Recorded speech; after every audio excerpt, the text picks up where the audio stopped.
Michelle Bachmann. She's beating you in the polls. She's got more traction coming out of that recent debate and in Iowa. You're a nice guy. You say you're not going to, speak disrespectfully of a fellow Minnesotan. But this is about, again, distinguishing yourself from others in the field. What makes you different than Congresswoman Bachmann? Well, I like Congresswoman Bachmann. I've campaigned for her. I respect her. But her record of accomplishment in Congress is non-existent. It's non-existent. And so we're not looking for folks who just have speech capabilities. We're looking for people who can lead a large enterprise in a public setting and drive it to conclusion. I've done that. She hasn't. Do you think she's too controversial? She has said on this program and elsewhere that this is a gangster government. She thinks the president has un-American views. Do you think that reflects a temperament that's not suitable for the presidency? Congresswoman Bachmann and I share many of the same issue positions. We're both conservatives. I think the main difference is this. I've got executive leadership in a public setting with a record of accomplishment and results under difficult and challenging circumstances, and she has served in Congress. And in that regard, her record of accomplishment is, like I said, non-existent. But what about my question? Do you think it's appropriate to describe the federal government as a gangster government? This administration is a gangster government. Well, everybody's got different rhetoric that they use. The federal government's out of control. Let's face it. It's plain for everybody to see. So whether you call it a gangster government, out of control, reckless, irresponsible. You think those are all the same things? Well, they're similar. But, I've used similar terms. And so you think that's appropriate? A gangster government? Yeah, to call the administration a gangster government? Well, I've called it incompetent. I've called them out of control. I've called them misguided. I've called them failed. I mean, pick your choice. But the point is, this is a group of people who are disconnected from the economic needs of the people in this country. People are hurting. We got nearly $4 a gallon gas. We've got crushing levels of unemployment. We have a federal government that's out of control. Yep. And we have a president who has no clue. So what would you do right now as president? Here we have these debt negotiations going off the rails. What would you do right now to bring this deal home? Well, first of all, they shouldn't have gotten in this position in the first place. Well, How that's did we fine, get here? That's fine. But President Obama we're here. exponentially made the deficit worse and the debt worse. I mean, he's essentially tripled it. In March of 2009, David, he looked the American people in the eye and said, I will cut the deficit in half during my first Well, let's term. not forget his Republican predecessor did all the TARP, did all the bailout spending, yes, and ran up the deficit. So, I mean, there was a period of time where Republican or Democrat likely would have responded the same way. Well, but let's put the numbers on that. When President Bush left office, the deficit was around $500 billion a year or so, and now it's $1.5 trillion or so. So President Obama has tripled it when he promised to cut it in half. All right, but let's bring us the here and now. Yeah, here and now on the deficit. What do you do here to get a deal? Because there was a deal on the table here, $4 trillion in spending cuts. That's a lot of money. That's quite an accomplishment for Republicans who have been driving that. Well, I've supported this approach. Look, we need structural, real, permanent change. So obviously the long-term device and my goal should be to get a constitutional amendment to balance the budget. That's going to take some time, so you need some intermediate strategies. 2, peg spending going forward to a % of GDP so that we have that capped. And in the near term, you've got to do real reform and spending reductions. And I've got the most detailed plan of any candidate on the race on the table. Well, and I'd add one more thing. Get the economy growing. This isn't just about cutting everything. I got criticized for having an aggressive economic plan.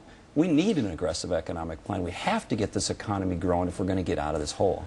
But what about the question of what you have to be willing to cut or willing to raise? This is what David Brooks wrote in his column, I'm sure you've seen this week, about the Republican Party.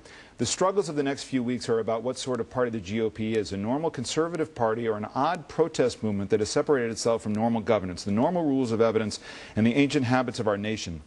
If the debt ceiling talks fail, independent voters will see that Democrats were willing to compromise, but Republicans were not. If responsible Republicans don't take control, independents will conclude that Republican fanaticism caused the default.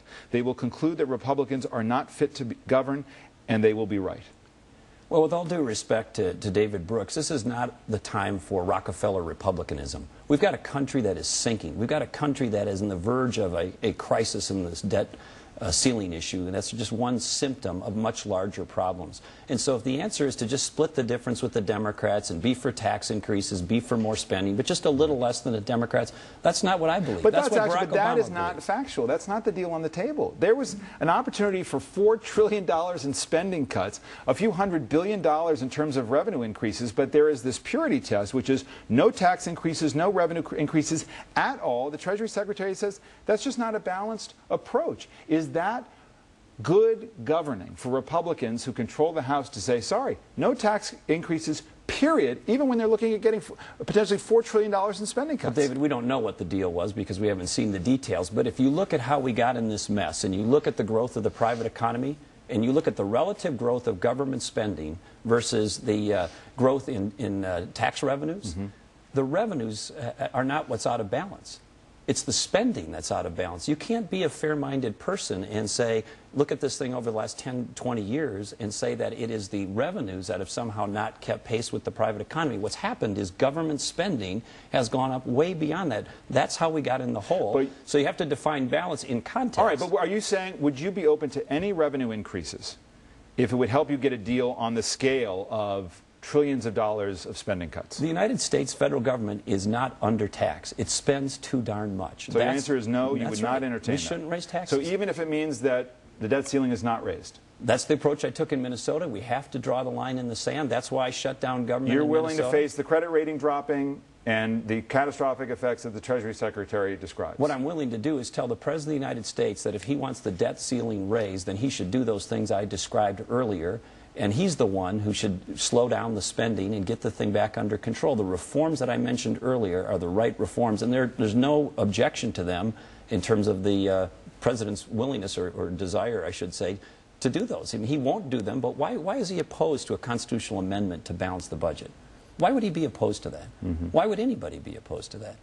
So why can't we ask President Obama to come in that direction? He's the one who is supposed to set the tone and the tempo for this country, and he's not doing it. Do you support Paul Ryan's approach to Medicare? I've said, changing it into a voucher program or premium support program? As between President Obama's plan, which is doing nothing, and Paul Ryan's plan, if that bill came to my desk, I'd sign it, but I have my own plan, and it's different in some respects than Congressman Ryan's plan. I want to do just a few foreign policy notes. We've only got a few minutes left, and I'll go through them. First on Libya, you've said, look, we got to get Gaddafi out of there. I'd go in there and I'd get him out. Would you send ground troops to Libya at this point? Not necessarily. You look at what President Reagan did, for example, to remove the governments in certain areas. You don't necessarily have to send in ground troops. When the rebels had Gaddafi on the ropes in the early days, in the early hours of this, had taken over most of the country geographically, he was openly talking about leaving. If the president in that moment would have been decisive and strong and threatened or imposed the no-fly zone, my view is we could have toppled Gaddafi then. That sounds like a different reading of what the situation was at the time. No, Tripoli always seemed difficult to get, and now by the rebels' estimation, Tripoli would be hard to take. Well, and David, by the way, how do you do it without ground troops? He dithered for 3 or 4 months. Okay, but I'm asking you now, what would you do? You say we should go in and get Gaddafi. Here's what I Easy would thing to say as a candidate. What would you do? You say no ground troops? Not necessarily. Well, what's the not necessarily I would tell part? How else Gaddafi do you this: do it? you can go the easy way or you can go the hard way, but now you're gone. He just got indicted by an international tribunal for war crimes, or the equivalent of war crimes. This is a man who has American blood on his hand. He killed Americans. He's a terrorist. This is somebody who Ronald Reagan tried to kill in the 1980s. How? I'm asking you to back up how. The United States of America has the ability to find and hunt down and bring to justice. So special forces. You're saying send in special forces if necessary. If you wanted to, you could kill him with a cruise missile. If you wanted to. If you wanted to, you could bring in special forces and target him. The idea that we can't find and kill Muammar Gaddafi or bring him to justice is ridiculous. One on Afghanistan.